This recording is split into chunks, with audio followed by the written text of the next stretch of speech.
This is the City of Waupaca's City Plan Commission meeting. So it is 5:16 p.m. This is a night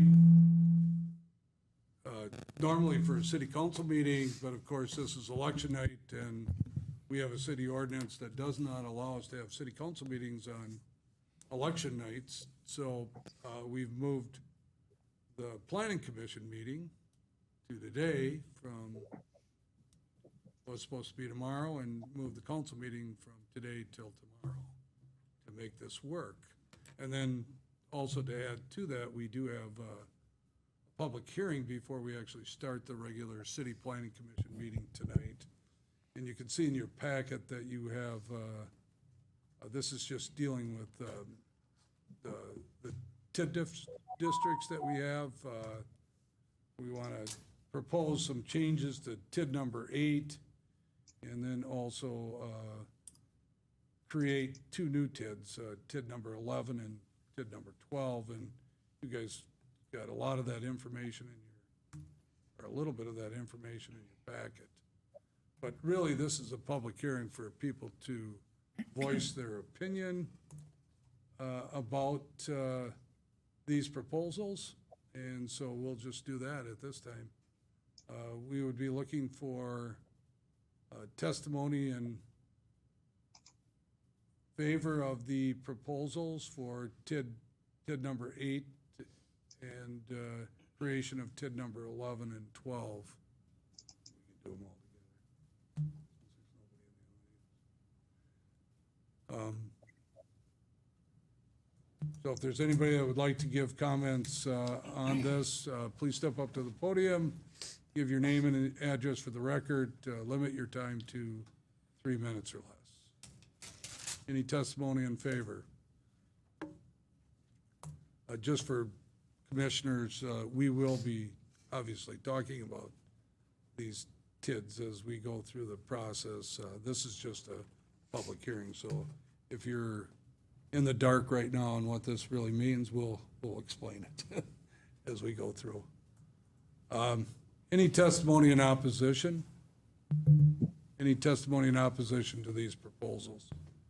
I can say to you before I close this, we did have a joint review board meeting yesterday, and we did have 2 people in attendance at that meeting that did, one of them at least voiced their opinions there, so they did get a little bit of a public hearing at that meeting too. Nothing really to report, just the guy owned some property nearby and just was interested in what the plan was. All right, hearing no testimony, I'll close this public hearing at this time. It's 5:19 p.m.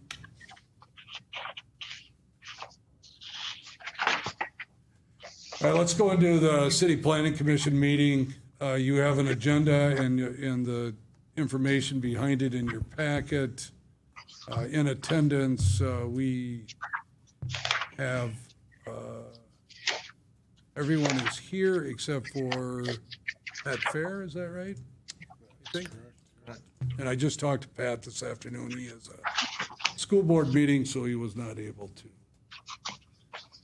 attend. And I'm assuming, Justin, you all right, thank you. You have an agenda in front of you. I don't think there's any changes to that agenda, so we just need a motion to approve. So moved. Second. Motion by Keelan, second by Olson, that we approve the agenda as printed. Discussion, all in favor signify by saying aye. Aye. Against, say no. Motion carried. We had some minutes of a meeting on March 2nd. Those are in your file. Again, we just vote on these so that we can place them on file. So we'd need a motion to approve. Motion to approve. Second. Motion by Wayne. Second by Angela Lesage. I gotta make sure I say it right now. To approve the Planning Commission meetings from March 2nd. Discussion. All in favor signify by saying aye. Aye. Against, say no. Motion carried. All right, let's go to action items. Then we have Matthew Klatt. He's requesting a change of use application. We'll turn it right over to Jared. Thank you, Mayor. So this one starts on page 7 of your packet. Excuse me. A bit of an odd one here. Typically, change of uses do not come here. Come to Plan Commission for approval. It's usually an internal staff review since the building's already there. We're really just checking zoning and a few minor items. But this one's a bit unique. 3A and 3B, there's a change of use application as well as a sign application for Matt Klatt out at the airport here. He is a new tenant. He took over our current airport manager's old hangar. She had sold it to him. He started a business, airplane mechanic. So as such, kind of looked at our code, and it does require that any change of uses or any new businesses in the airport come to Airport Board, Plan Commission, and Common Council for approval. Something that, as we look at the new airport manager and hiring a new airport manager coming up here in the coming months, would look at probably changing that and maybe just keeping it to Airport Board since it is an airport matter. Maybe high-level things coming to Common Council. But again, with the airport kind of being its own little separate entity, giving a little bit more power to the airport manager and kind of making this process a little more efficient. So I guess in this one, the change of use, again, he's doing a mechanic business out of this airport hangar. Really would just be looking for a recommendation of approval to council for this use to continue or go into this hangar structure in the airport. I will note, it was not known by staff that this would have to go through 3 different committees or 2 different subcommittees and then the council. So he has already been operating his airport mechanic business in the building. It's really just cleanup at this point. With the sign application specifically, we do not currently allow any signage out at the airport as it is zoned agricultural. So again, another item of our zoning code I need to clean up or would like to clean up here soon when we get a new airport manager, work with them on that. But as such, sending this sign permit through Airport Board, Plan Commission, and Common Council, if recommended by the Airport Board and Plan Commission, and then approved by Council, he'd be allowed to continue with his airport or with his signage, even though it's not directly in our code. But So he has a sign there already. so he did have a sign. I did request that it be removed for the time being once we found out we should go through this process. And he was more than willing. Got the application in soon after. I told him this whole process would have to go. I think one of his signs is actually currently in the works anyways, so he didn't quite have it up yet, the bigger sign. But he was more than willing to work and just trying to get this completed for him so he can get his signage back up. And any customers that come in then can identify which building is his. All signage... I'll find the page. All signage is mentioned or kind of outlined on page 19. There are 2 window/door signs and 1 wall sign. Also on page 23, there's some visuals starting that kind of show the different signs that are being proposed. All of them would be flush to the building. They would not protrude out more than an inch. And no ground sign, so everything would be on the building.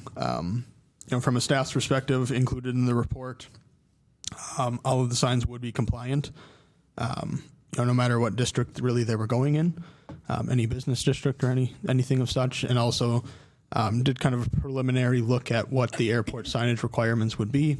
And again, they're simple enough that they meet it without any issues. So would be looking for a recommendation for both to then move on to council for a final approvals. The change of use, again, is just more of a cleanup. The sign application, we don't have specific standards yet. So just going through that initial process for now. Okay, so. I will make the motion that we recommend this to council. Both of Second. them? Are you talking about both? Yes. Okay. Yeah. I'll second. All right.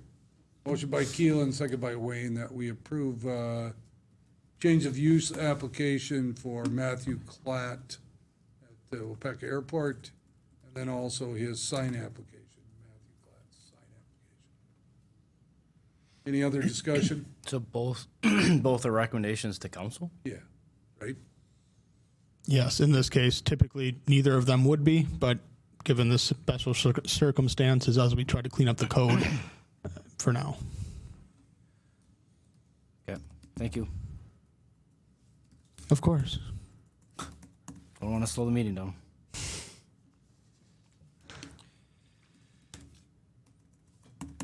Okay, ready to vote?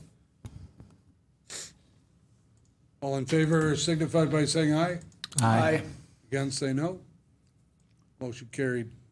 All right, we have an ordinance here, number 09-2022. Thank you, Mayor. So this one starts on page 27 of your packet.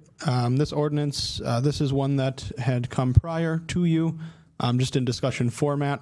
This is specifically relating to the East Gateway District, at which we're looking to repeal.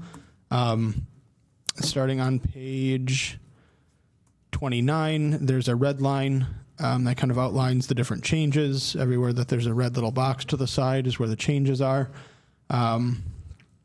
Some of the sections prior, outside of the East Gateway District, are just eliminating the language of East Gateway District out of a section, just because it won't be applicable anymore.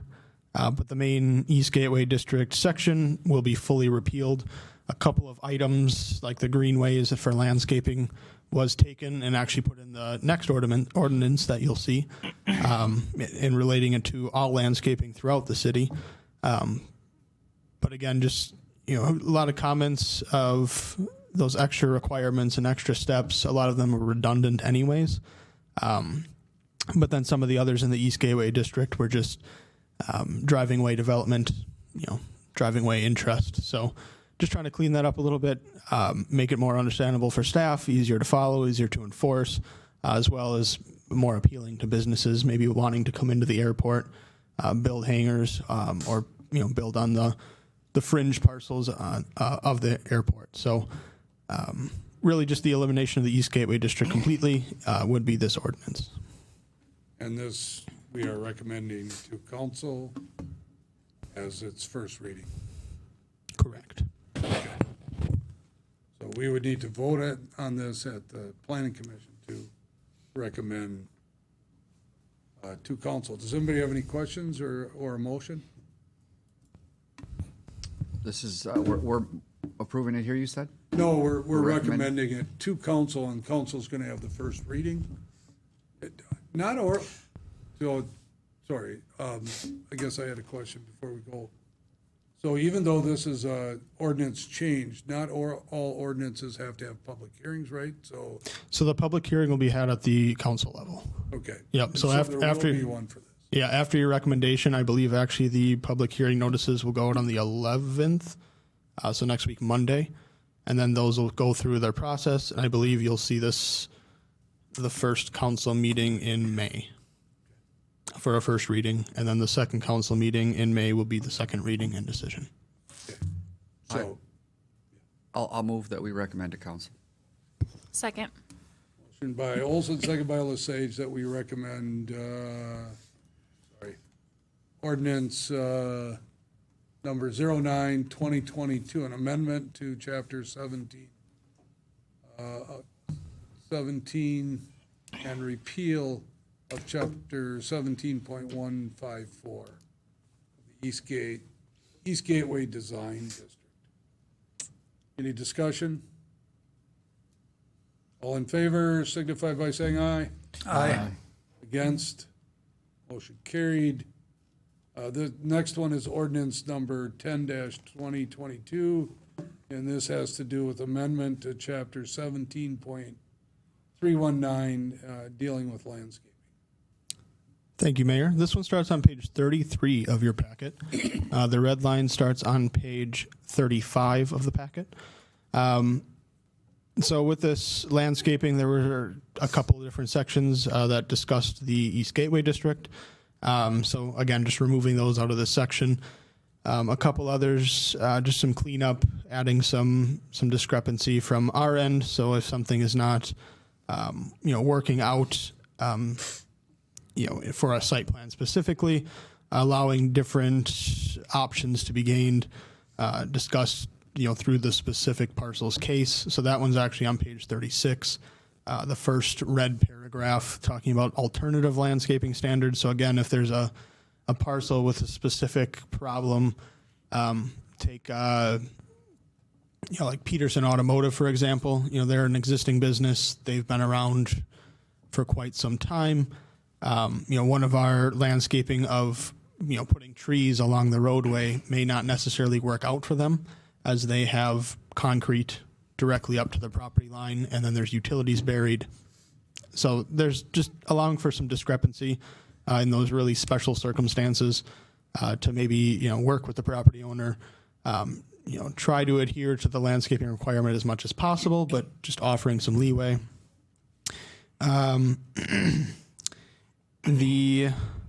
Another addition was taking the Greenway requirements. So for a lot of the business districts and industrial districts, adding the requirement for greenways, which is essentially what we do anyways with the one street tree per 35 feet of street frontage. So just kind of adding in that, and then the maintenance requirements. So we really had nothing that stated once you plant the plants, you must keep them alive. Should be often assumed. But with this, just adding that maintenance requirement that they need to remain in that living state. If not, they need to be replaced. Obviously some leeway as you get 20, 35 years down the road. You have a big oak tree and it falls. Obviously, city staff are not going to be worrying about you replanting that oak tree. To an extent, this maintenance kind of weeds off as you have other priorities take place. So a lot of the rest is just cleanup, some things that didn't quite make sense, left over from the prior ordinance from the last or prior to the last zoning change. So just kind of clean up for the rest. Okay, so And this will be the same process as the prior ordinance.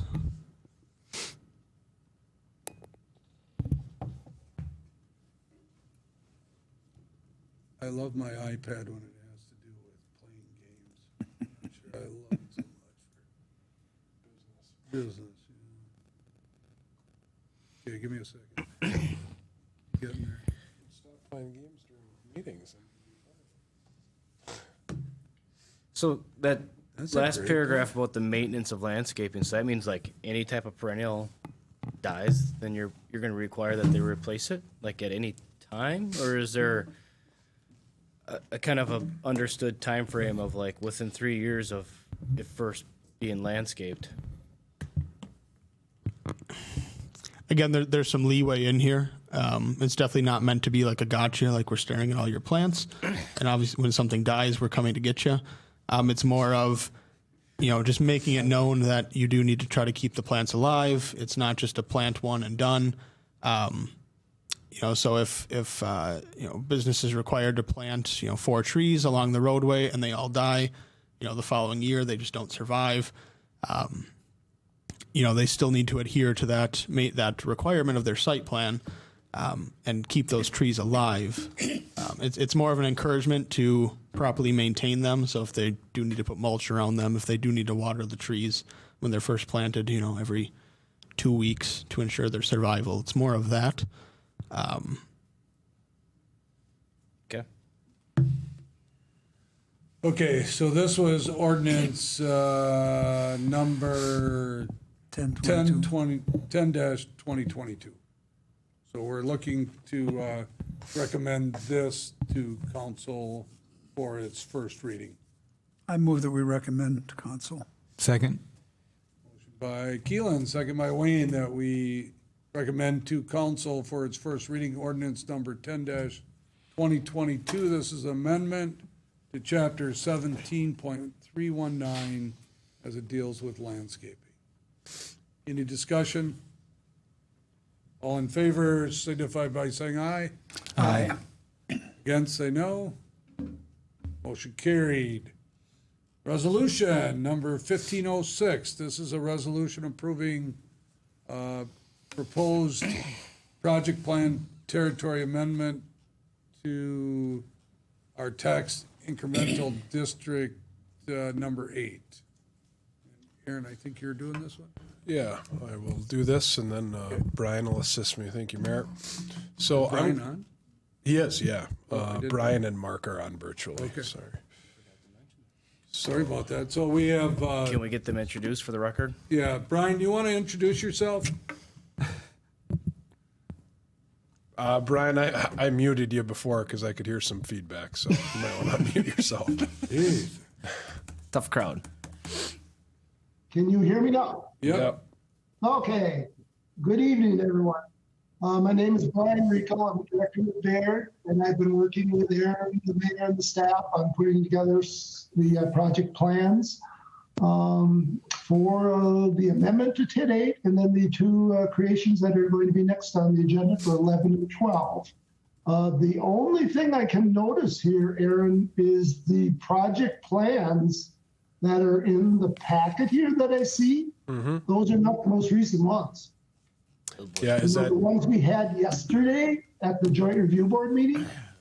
mm-hmm. I believe these are probably like the first drafts of the project plan. That darn broken foot. These didn't get Not, updated? these are not the most current project plans that I can see in your packet.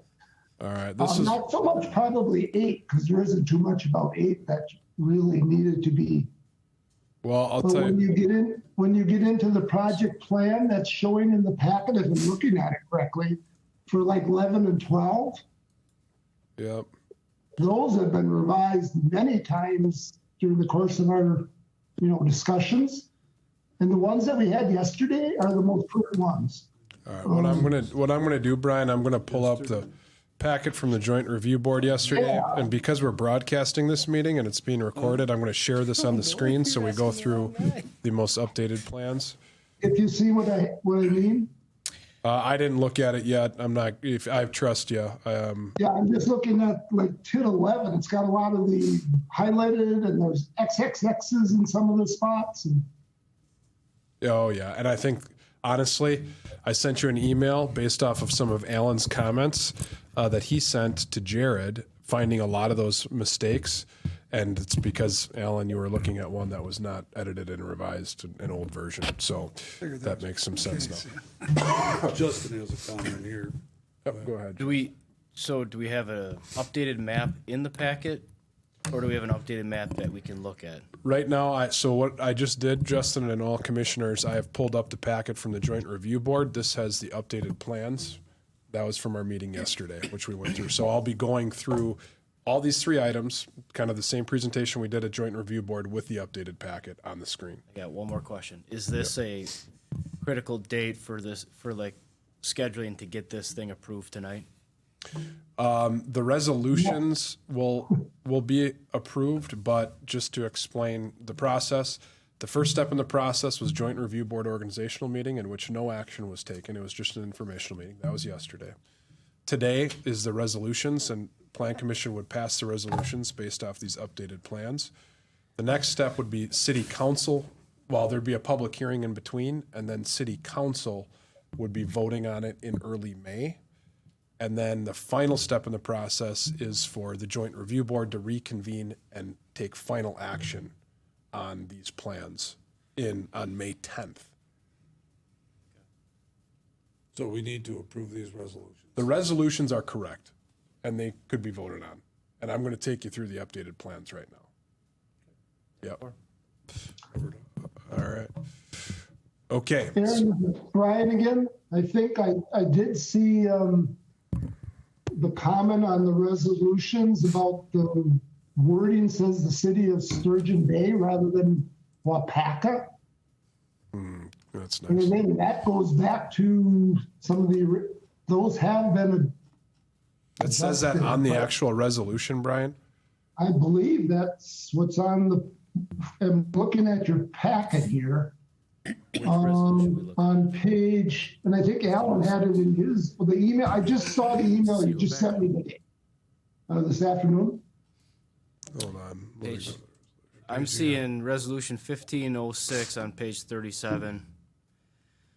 TIF number 8 of the city of Waupaca, Wisconsin, on the title.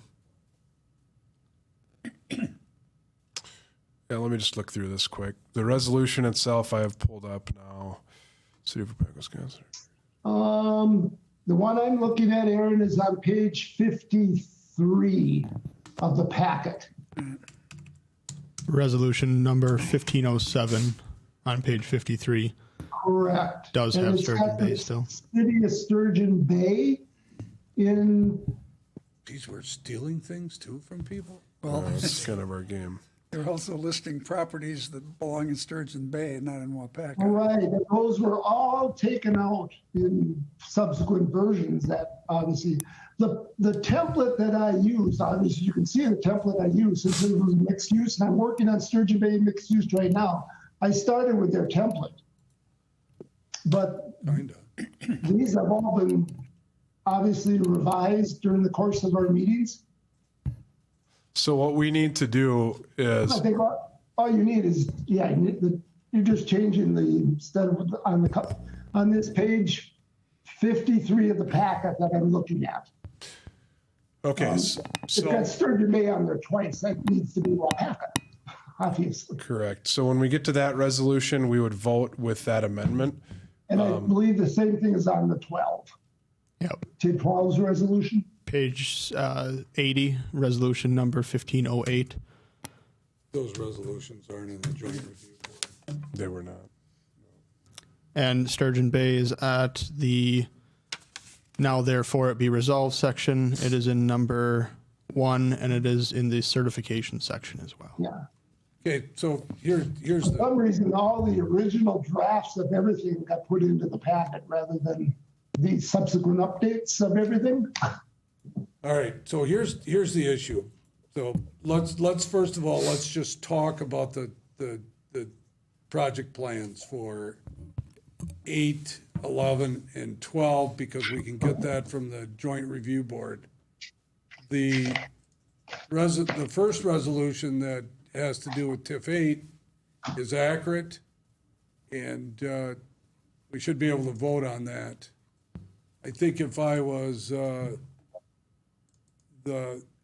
keeper of the rules here, which I am, I would say that we cannot vote on the other 2 resolutions tonight until they're fixed. The answer to that then is if there's, if we need to do that, and we need to do it before the next city planning commission meeting, we would have to have a special city planning commission meeting to vote on these resolutions. But I have to tell you, as simple as it seems like it is, I really think this is what went out to the public and went out to our commissioners, and obviously none of us did a very good job of proofreading what's in that packet. We can't vote on those 2 resolutions tonight. We certainly can go through the information, so approving those resolutions in a future meeting should go fairly quick. So let's work under that preface and move forward with this. So, council, you'll have to look on the screen, or commissioners, you'll have to look on the screen to see the updated version of that. Aaron, Justin, Jarrett, somebody will make sure that you all get this emailed to you, and you will have copies of it to look at it in the future. All right, so this is on the screen right now. You'll see from the joint review board packet yesterday, this is the project plan for tax incremental district number 8, and this would be an amendment to number 8. I'm going to give you a visual, so this is the project out on the East Gateway. It actually covers the subdivision out there that's currently being developed. This is one that is a distressed TID for us, and one that actually extends into our business and technology park, or the parts of the industrial park. The reason we're bringing this forward as an amendment is because it does encompass some of that area within what would be the River North plan.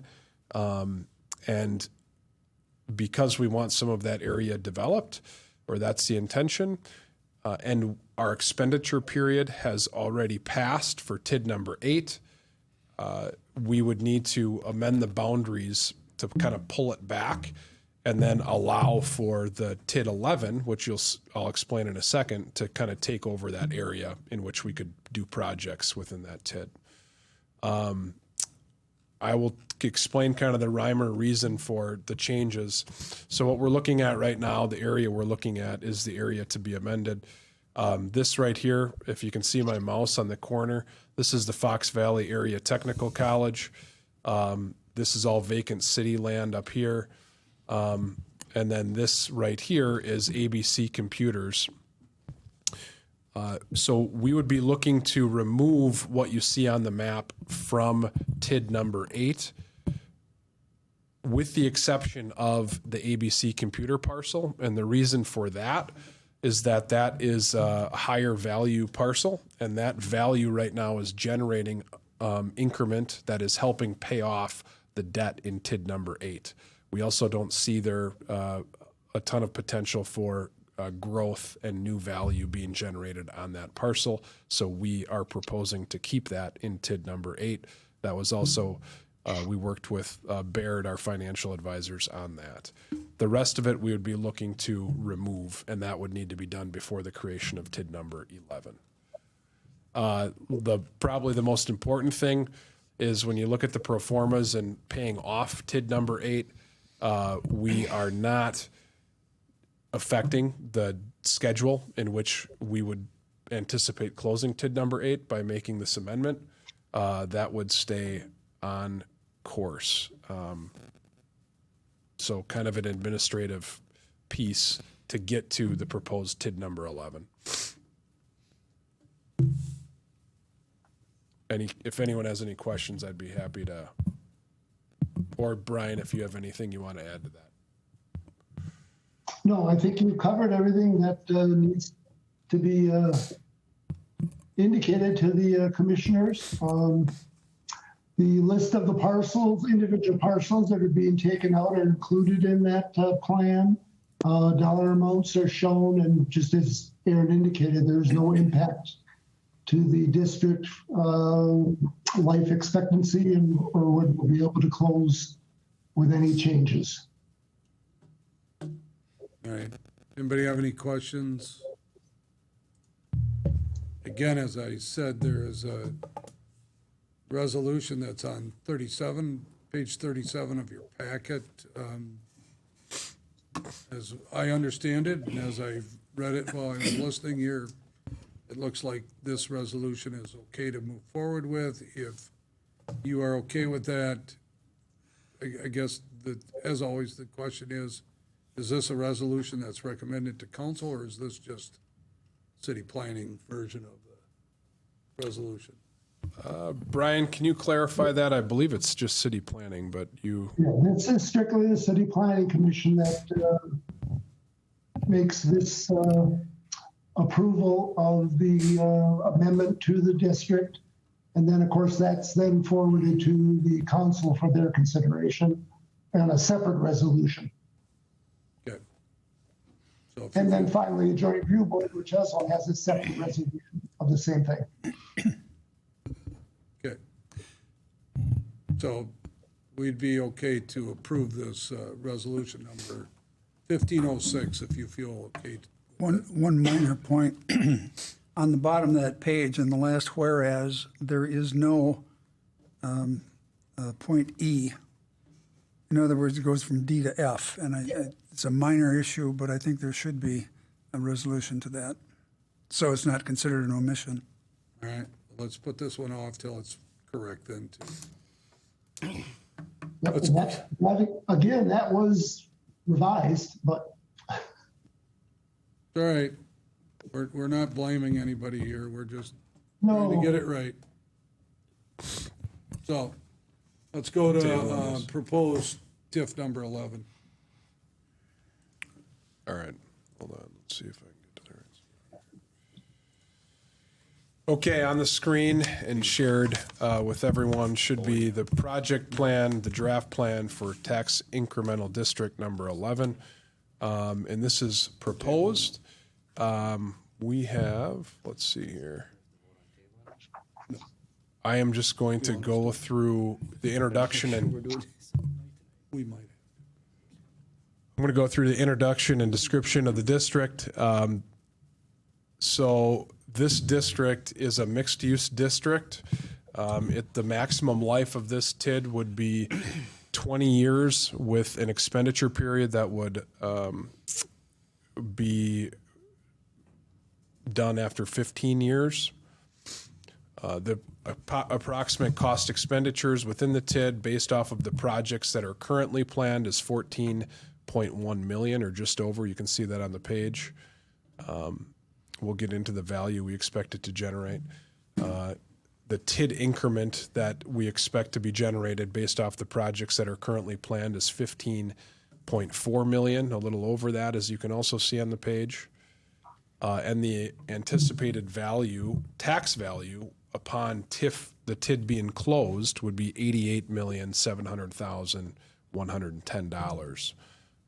We'll get to what the current value is in that area right now.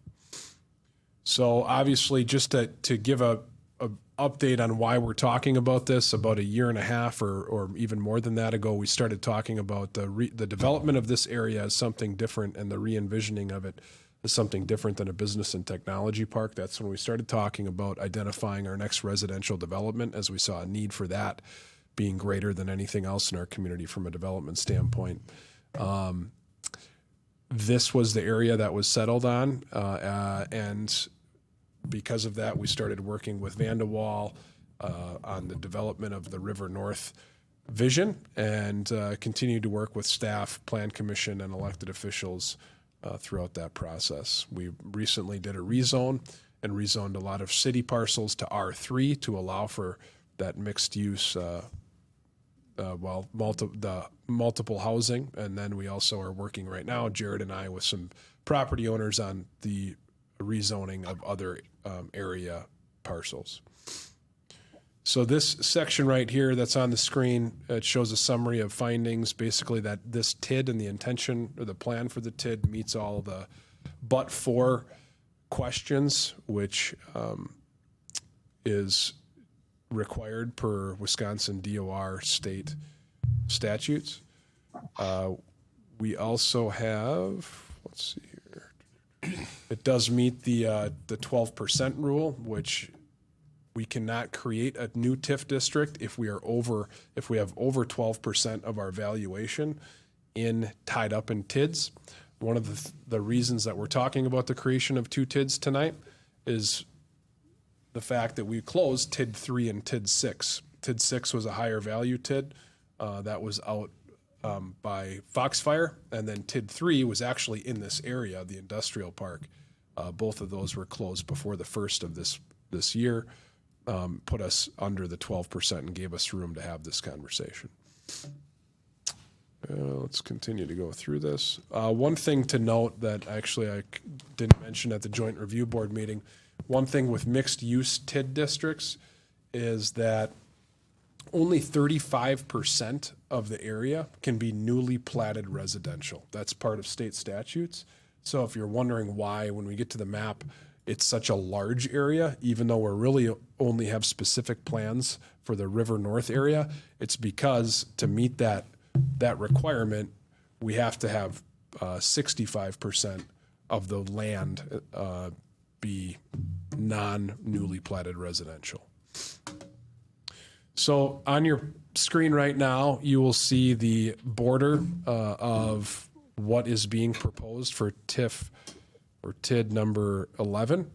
I'll kind of walk through this. So this, again, for reference, this right corner is that Fox Valley Area Technical College. This right here is Royalton Street. Everything north is the heavier industry, which is developed, and then everything south is this area that we have talked about being in River North. You'll notice the hashed out parcels. Those are not included or would not be included in TID number 11. And the reason being is that we don't see really, again, a potential for a lot of development or any more development on those parcels. And those parcels are pretty high value parcels. So we wanted to keep those outside of the TID to keep us under the 12% and give us an opportunity in TID 12 as well as keep them on the tax rolls. Excuse me. This is just showing the half-mile radius that you can place around every TID creation that allows you to spend money up to a half mile outside of the boundaries of those TIDs. That kind of shows where that would be eligible if it was ever determined that that made sense. This next map just shows existing uses and conditions. And then this is the parcel list of all the parcels and the values that are included in that. You'll see at the bottom, 9.6 million or just over that is the value, the current value of all those parcels. As noted in the joint review board meeting yesterday, a lot of the parcels do not have a value assigned because they're city of Waupaca parcels, and obviously we don't pay ourselves taxes. Excuse me. This just shows the valuation test that we meet the 12%. And then this is a description of, whoa, need some water.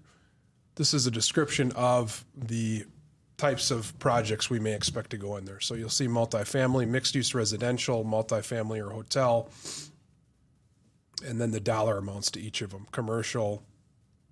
This actually speaks to each of the different areas of the plan and the phases. You'll notice number 8 shows administrative and organizational fees. This is something that TIDs actually help the general fund. We pay ourselves back out of some of the TIDs for the staff time that is spent administering the TIDs. This one will be pretty intensive, so we've budgeted $15,000 a year over the life of the TID. Go ahead, Aaron. Excuse me. Man. This is a future land use map, just a requirement. And then this is something that plan commissioners and council members have seen. This is the phased approach and the area we'd be looking at. This pink is area number 1. And that would be the first, kind of our first plan of action is to develop that area because of the lack of, I should say, there's less need for expenses tied to public infrastructure. So that's kind of our lowest hanging fruit. And the increment there would help pay for future phases. All right, Brian, I'm going to give it to you, the rest of it, because I got to go get a drink of water.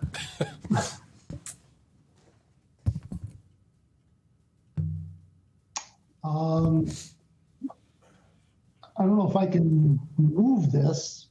Probably not. I'm here, Brian, so I Okay. can move it. I got to put my rubber gloves on first. So.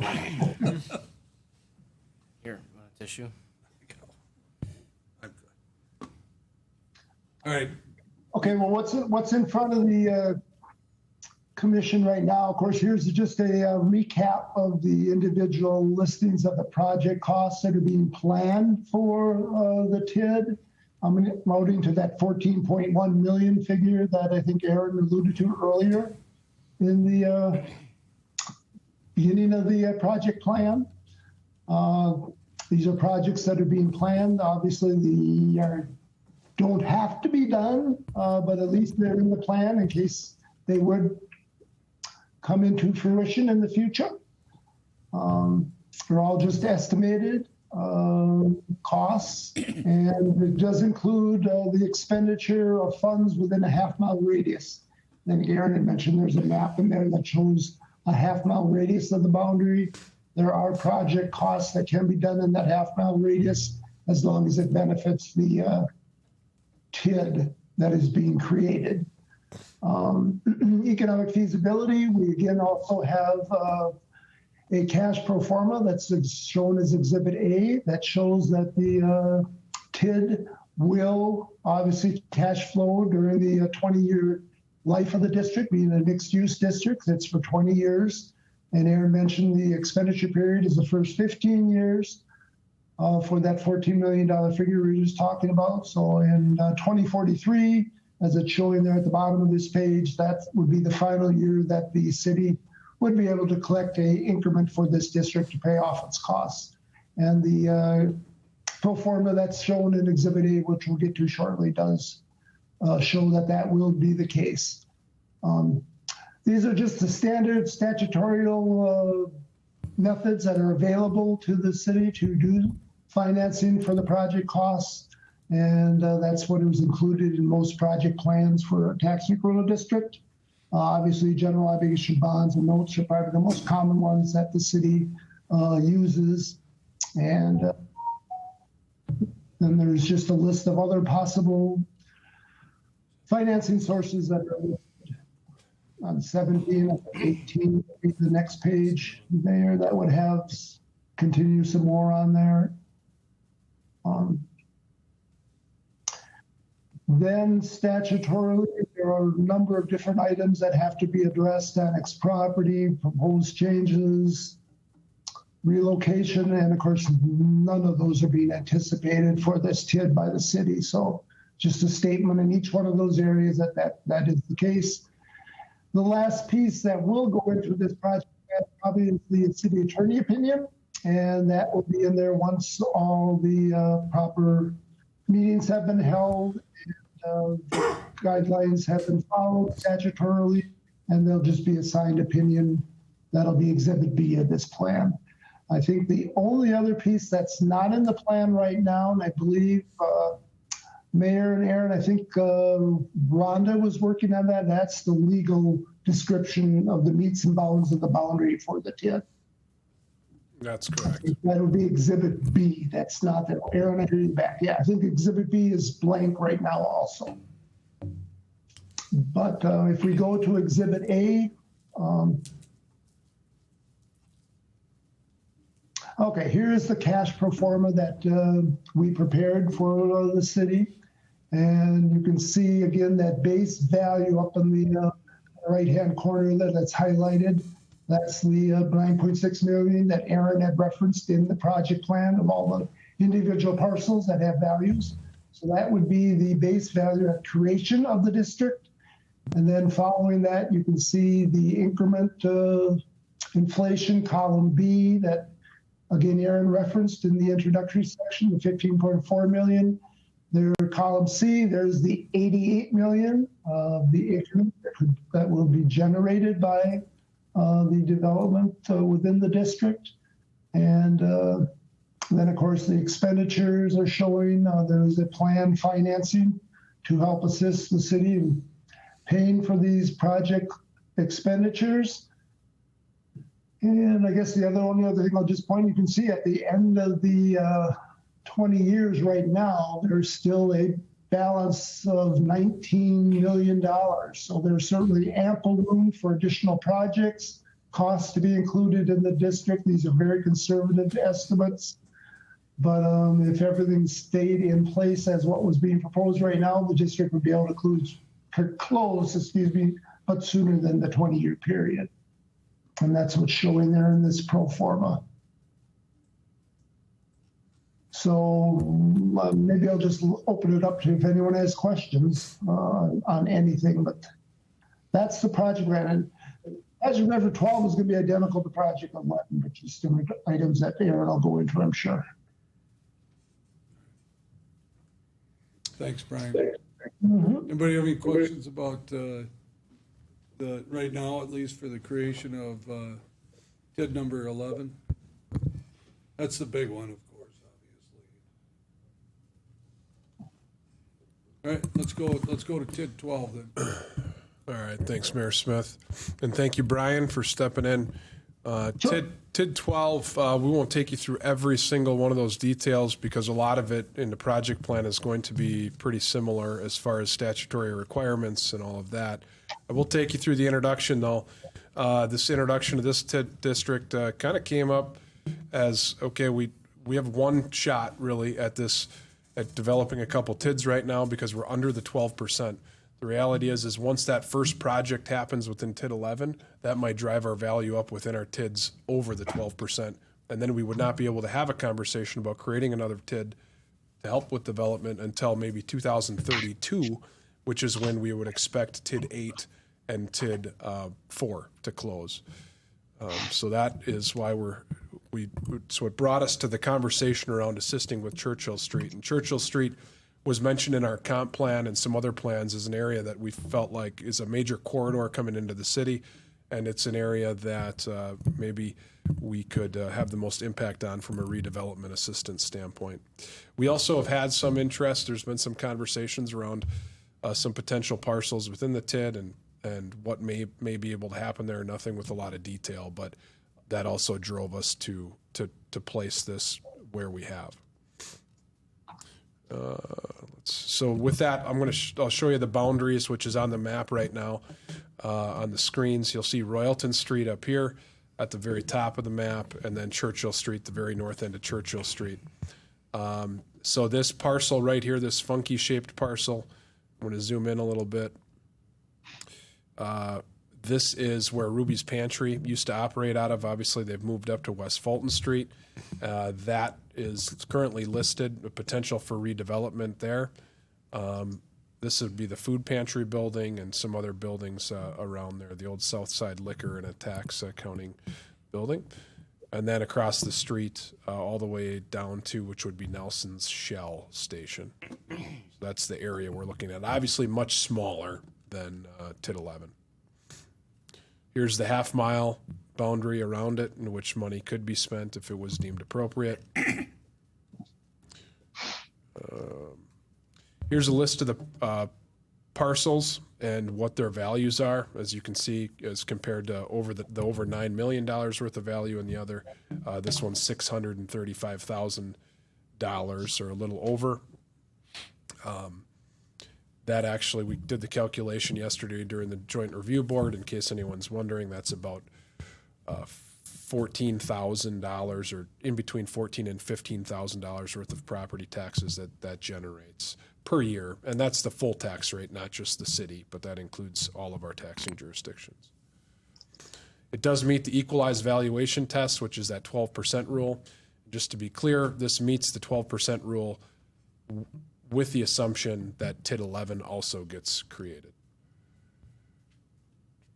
So this is an area that Brian and I talked about today, actually between the joint review board meeting and this meeting. You'll see here development projects, $250,000. This is a little different than the TID 11. We don't have any specific projects. We don't have infrastructure we're planning or a street grid or utilities that we would plan to put in the ground. Really, we're looking at more of a site prep for redevelopment, potentially pay-go, depending on the project and if it was appropriate. So this could be 250. We might change this by the time we get to final action on these plans. One of the things we'll use, we do have some current cost estimates for site prep of a different site in town, and that cost estimate is closer to $400,000. So we will be using some comparisons when it comes to that, and then we might budget something for pay-go just to have that in there. You'll see the administrative organizational fees at $30,000. That's only $1,500 a year.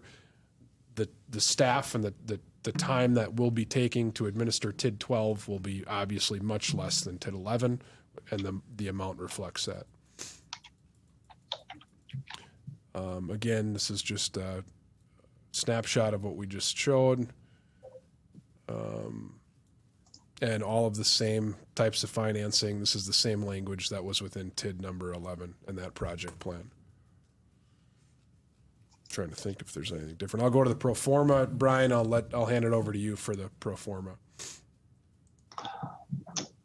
Okay, so the pro forma is identical to the one we were talking about for TID 11. You can see up in the far left-hand corner there highlighted the base value, what Aaron just went through, the few parcels that do have values, $635,000 is showing there. And again, the same Assumptions were made for construction increment of 1.5 million, and that stays over the life of the district. And then with the tax revenue that would be generated from that 1.5 increment, you're about 578,000, which is in column F over the life of the 20 years. Then you have the paygo to developer, 250,000, which and the 30,000 that Aaron referenced for the 280,000 total. So again, just with those assumptions and expenditures projections, it will have a positive outcome in column M there of a little under $300,000 at the end of the 20-year period. All right. And then just so everyone knows, as you can see Exhibit B, and this was in the last one too, the boundary of the legal description, which Rhonda's working on, which she mentioned, and the city attorney opinion, those are just something that are due at the time of filing. So as soon as everything's finalized, our attorney, Steve Sorensen, will take a final look at it. He's already taking a look at the draft plans right now. And by the time we get to the filing to the DOR in mid-May, these would be included in. Okay.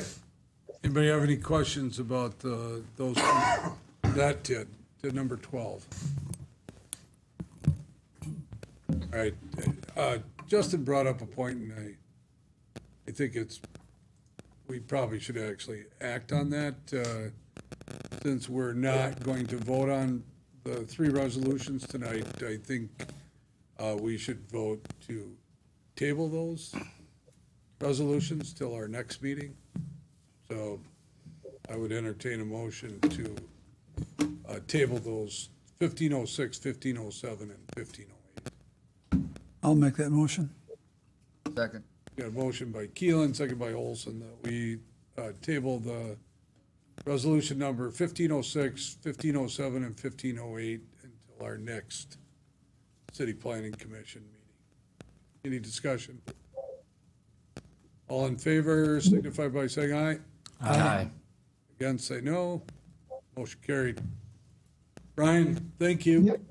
Okay, can I just probably ask, statutorily, the resolutions, you have to have when the Plan Commission makes the resolution approvals, there has to be a 15-day or 14-day, I believe it is, waiting period before the city council can act on theirs.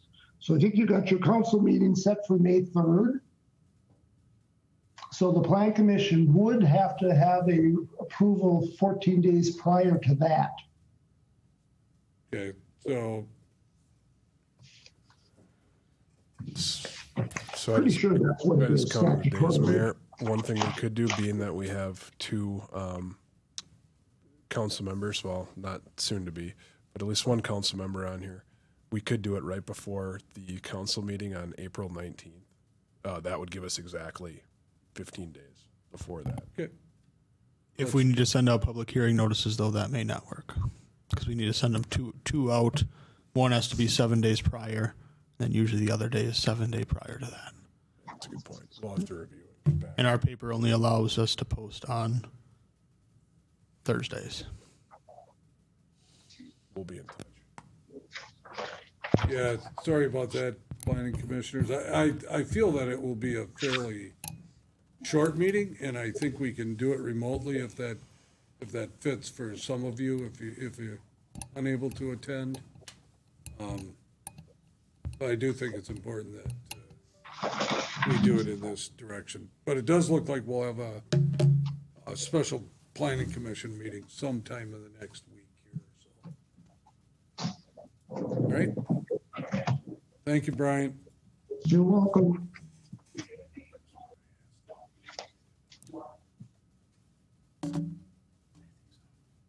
All right, let's go on to discussion items.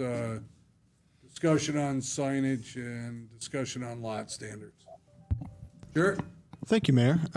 Keep these relatively short. So, continuing on our signage discussion, one issue that has repeatedly come up about signage is the portable signs. So, at the moment, our zoning code does allow for one portable sign, in a non-residential district, subject to the following, which states they shall meet all setback requirements. They shall be in place during hours of operation, not left out all night. When businesses are not open. So those are the kind of the two at the moment, but we do allow one without a permit. Now it is a bit confusing because we do have it also in our permitted sign section that states portable signs need permits. So again, a bit confusing. So something we would want to look to clean up. Another section or another part of this would actually not be, it would be outside of the zoning code, and it would be in chapter 8 and part of the obstructions and encroachment section. So I did work with Justin on this already, just kind of making sure we'd be meeting ADA standards, getting his thoughts on what boundaries we should be having. So currently as it stands, we allow obstructions and encroachments in the Main Street section from Granite to Badger. So just on Main Street, Granite to Badger, we allow businesses that have a 0 setback line. So their building is right on their property line. It is then right of way. We allow them to encroach on the right of way by putting signage, one portable sign. Now, looking at our zoning map and looking at a lot of our other buildings, as you head down Fulton, there's Skadoodles and the Revival and businesses like that are still abutting right to the property line. But currently we do not allow them to have obstructions and encroachments, such as those portable signs on their sidewalk.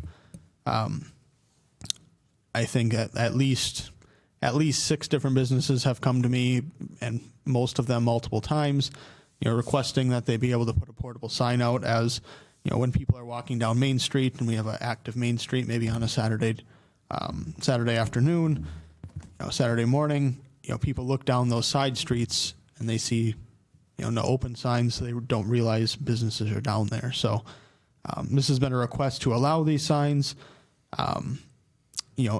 to encroach in those areas where they don't have, the ample street yard setback, to put the sign, outside of the right of way. So this obstructions and encroachment section is meant to accommodate all of those little side streets, where we have the B2 zoning district where there is no setback requirements.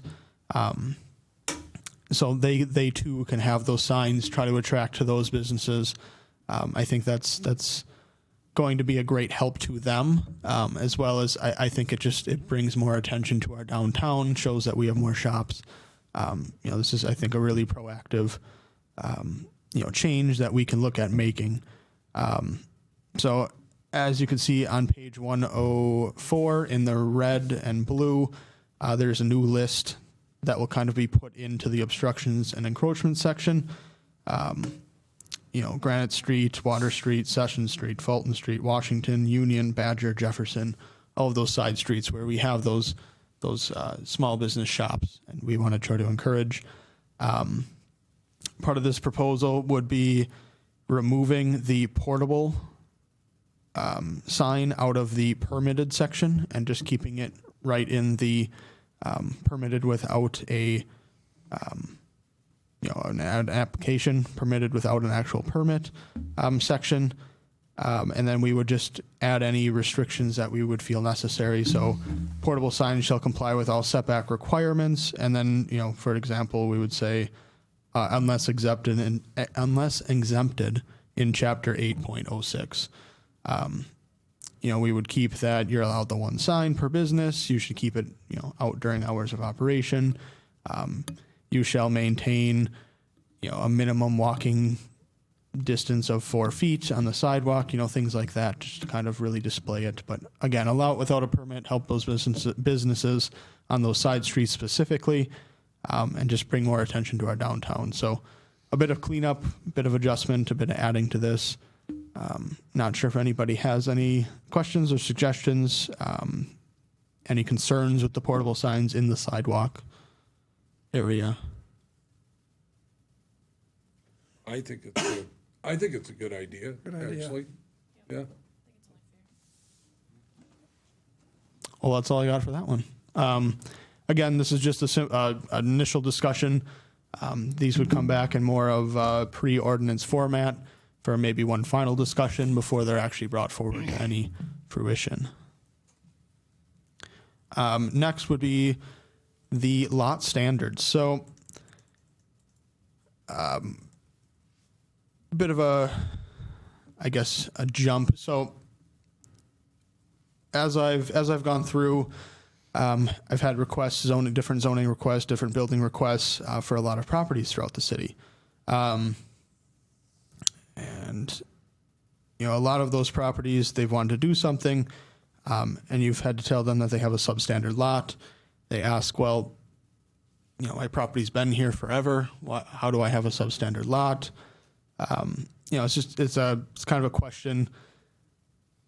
What are our lot standards? Why are you a substandard lot? Should you be?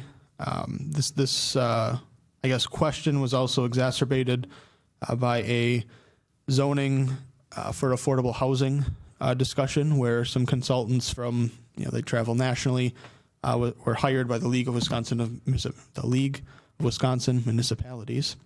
to do this kind of study on how can we increase the affordability? What changes can we make to the community zoning ordinance? To again just increase opportunity. One of them was actually the elimination of parking standards, which we had actually already went through. The other one was the addition of ADU, accessory dwelling units, as an option, and we actually do have that.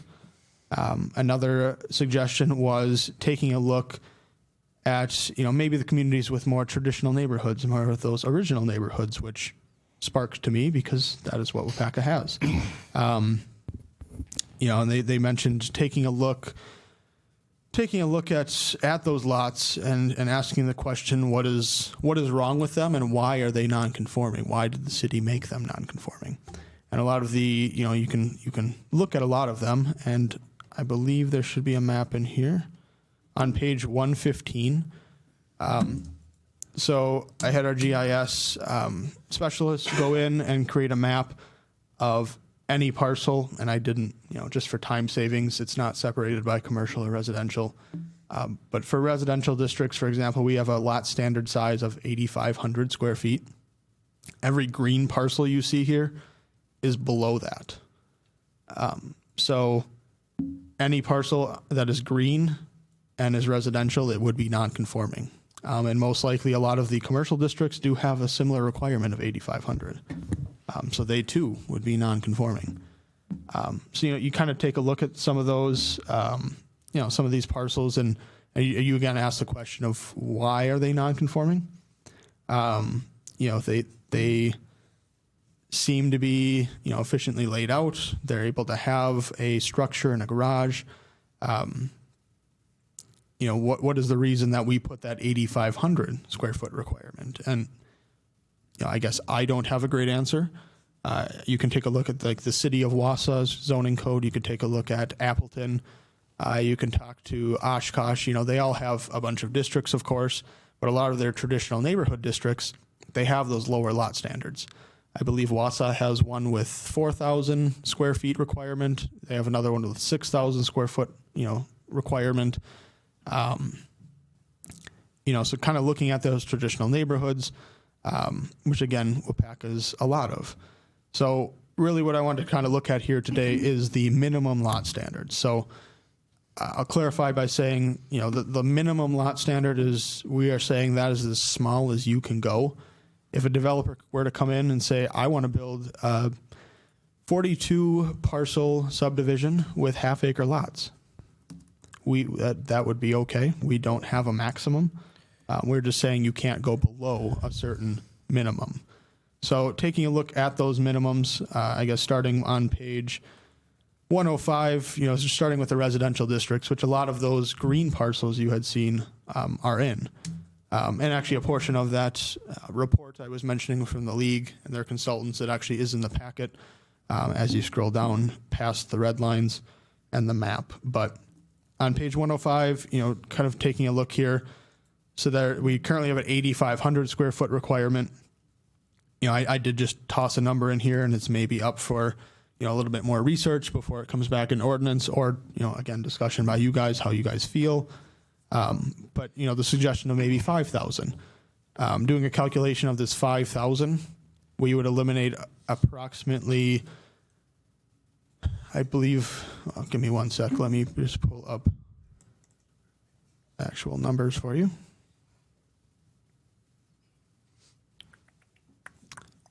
So currently grand total, we have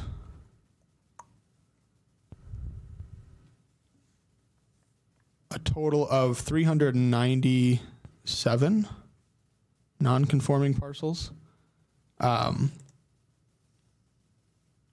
When you pare them down, eliminate the city parcels, you're at about, oh, I'm sorry, that is an incorrect number.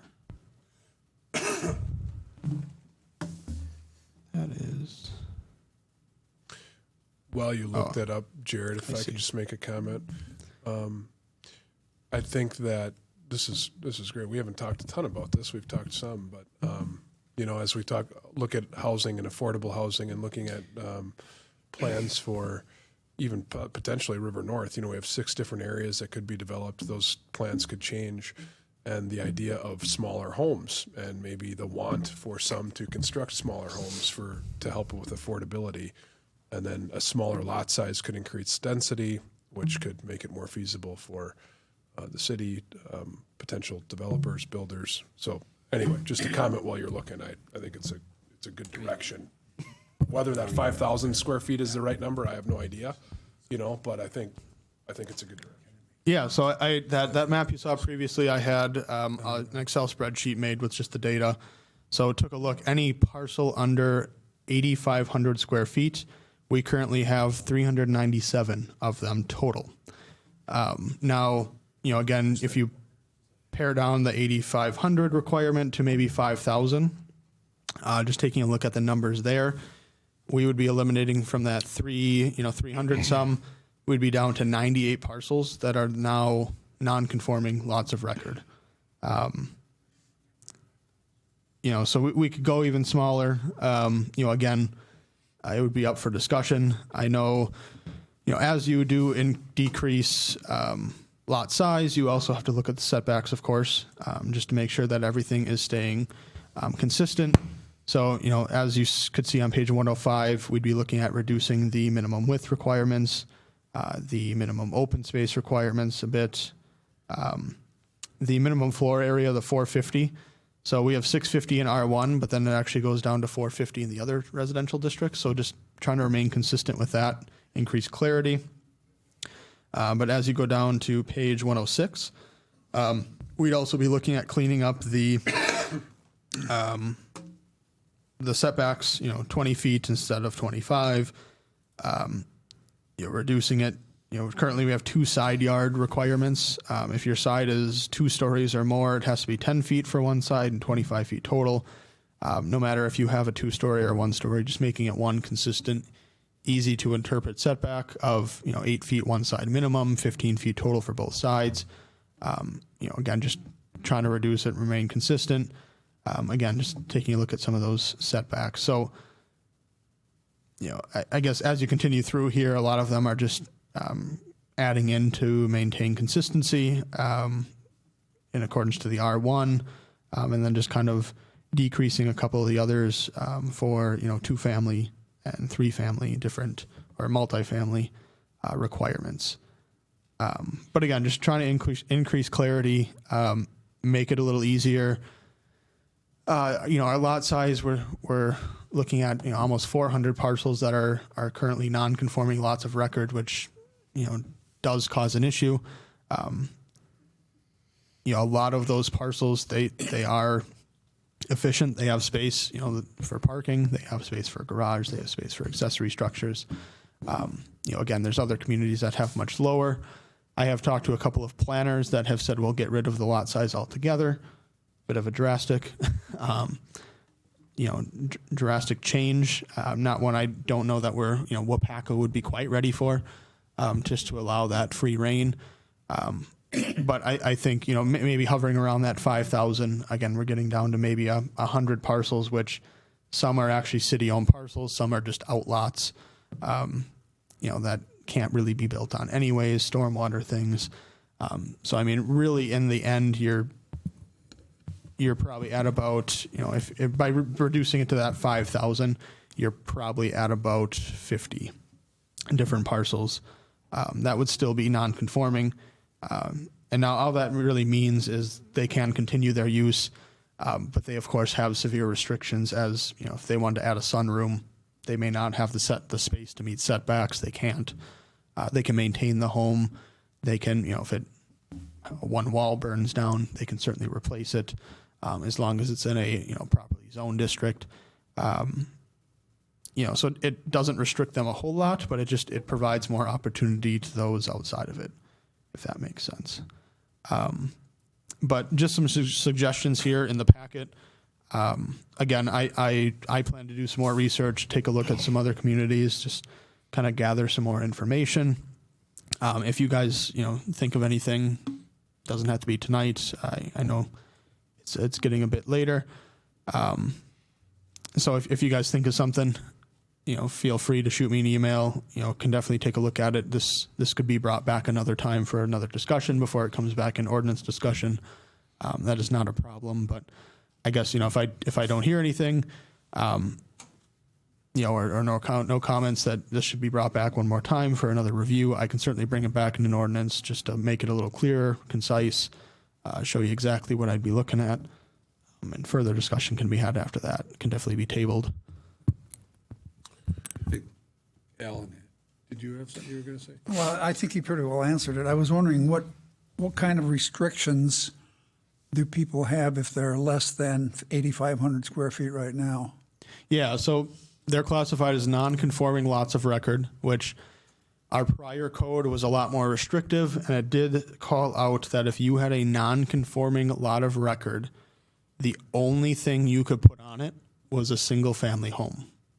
And the single-family home must meet all setbacks and things like that. And we went through our kind of big zoning change with Jeff Sanders. That language was changed to something along the lines of, not quoting as I'm not looking at it, but something along the lines of a non-conforming lot of record is allowed to have any permitted use on the parcel.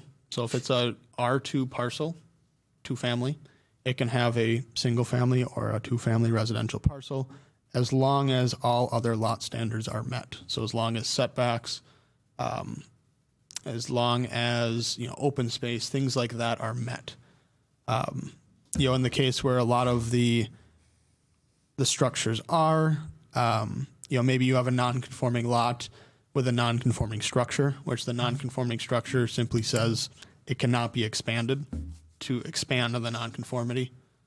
So if you had a house, you had a parcel, you had a house that was 5 feet away from the property line in the front yard, which we require 25 at the moment, there's no way that is a conforming structure because it doesn't meet front setbacks. So that is a non-conforming structure. It's allowed to exist as is, and say they had 500 feet off the back, they could certainly expand onto the back of the home. They could never just add another front porch and make the front setback 2 feet. So there's some different situations, but in specifically with a non-conforming lot of record, you are allowed to do a lot more. But again, it does put some hindrance on you, some extra steps, extra things to think about. And in certain circumstances, it can restrict you from doing things. If that answers your question. It does, yeah, thank you.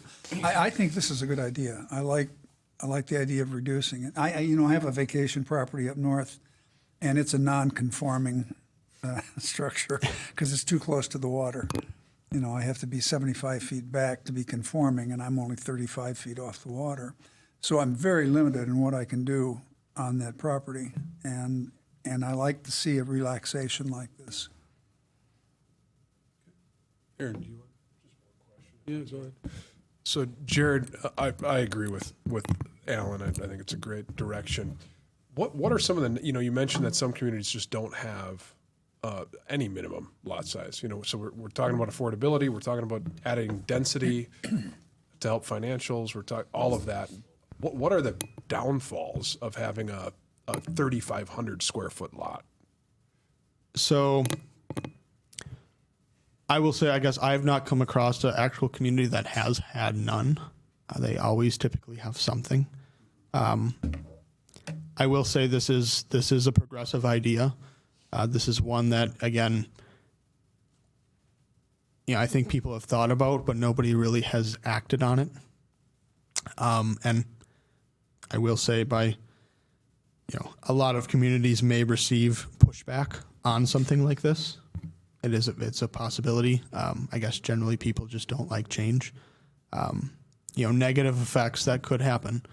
Stormwater runoff could be an issue. Ensuring that those properties are properly sloped to, drain the water into a swale and away from the properties.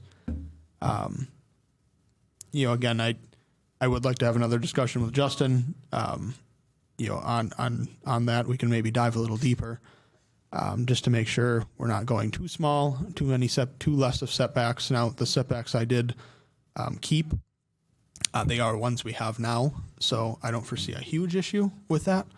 But again, you're tucking more density, so that is more impervious surface. Just keeping up on stormwater, I think that's probably the biggest one. Of course, hopefully we have ways of mitigating that with our storm, city run storm sewer, the different stormwater elements you can put into the property when you're developing. So hopefully that can be mitigated to an extent that it's not going to be negatively impactful. I guess parking always does come into question. We have reduced the parking requirements to be not none, but developer driven. One comment could be, well, now I don't have enough space to, or, this parcel doesn't have enough space to park. They have 7 cars, things like that, just they're parking in the yard. This may come with additional, property maintenance standards that, your motor vehicle has to be parked on the hard surface, or, you take it as it comes, you talk with them, you try to, let them know that, through other means that's not okay. I think stormwater is probably the biggest one that I can think of offhand. And I know stormwater obviously comes up everywhere. It's a concern of every decision you make, just something it's hard to control at times. Okay, thank you. Appreciate it. So you talked about non-conforming, these lots are non-conforming. If you were to reduce the size like you were talking about, are there lots out there that people cannot build on right now that they could build on if you change the lot size? So, And here's another question that goes along with this. If you reduce the lot size, would that give the opportunity for some property owners to split their lots and put up somebody else could they could sell the lot and put up another? So I'm going to say, to answer your second question, given our current lots, I'm going to say no.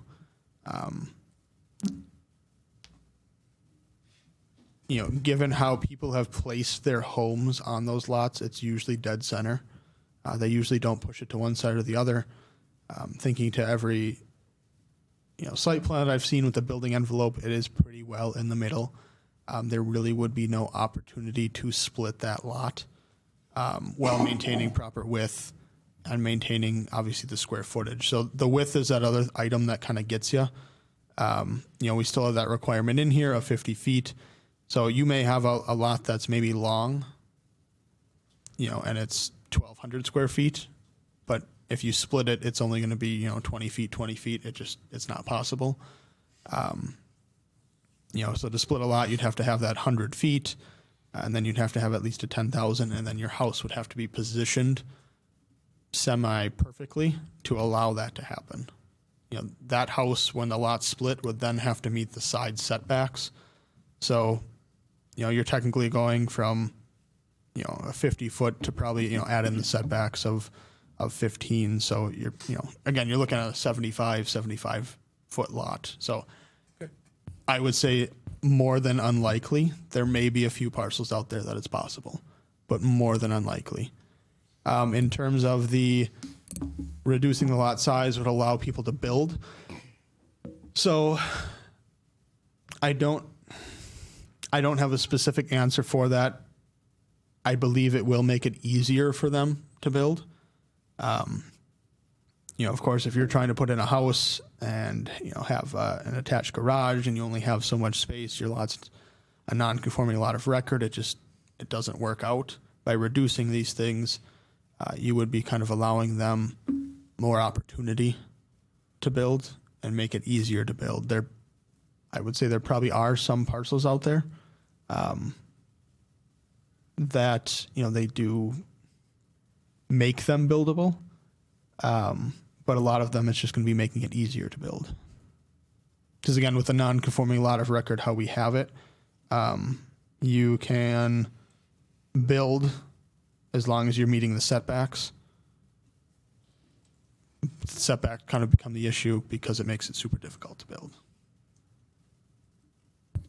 So again, reducing the size, but also taking a look at width, open space, and setback requirements to make sure those all fit and try to assist in this same situation. Anybody else have any questions? Thanks, Jerry. So the plan is to bring something forward for us to look at and discuss further? Is that, Yes. okay. Probably a more concrete, something, a little less convoluted, finalized, to bring forward for another discussion. Yeah. Good. I like visuals too. That was good. In the concrete reference. All right, let's go to reports, all your different reports here. Reports can be found on page 130, 131, and 135. I'll take any questions if you have any. All the rest is information. No, really nothing too special to report. I know, he's bossed at that. Yeah, we continue to go through lots of development, so that's great to see. And dinner. The permits issued, again, we're still quite heavy on permits. Great to see. And then code enforcement hasn't been too heavy, as we have had to kind of push this to the back burner as we continue through different permits and people that are trying to do the different developments. So making sure we try to hit the high level ones, but the low level ones that maybe have to wait do get pushed back on the priority list. But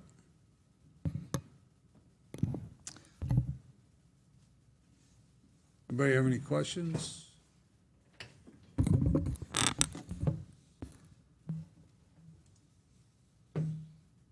Any comments?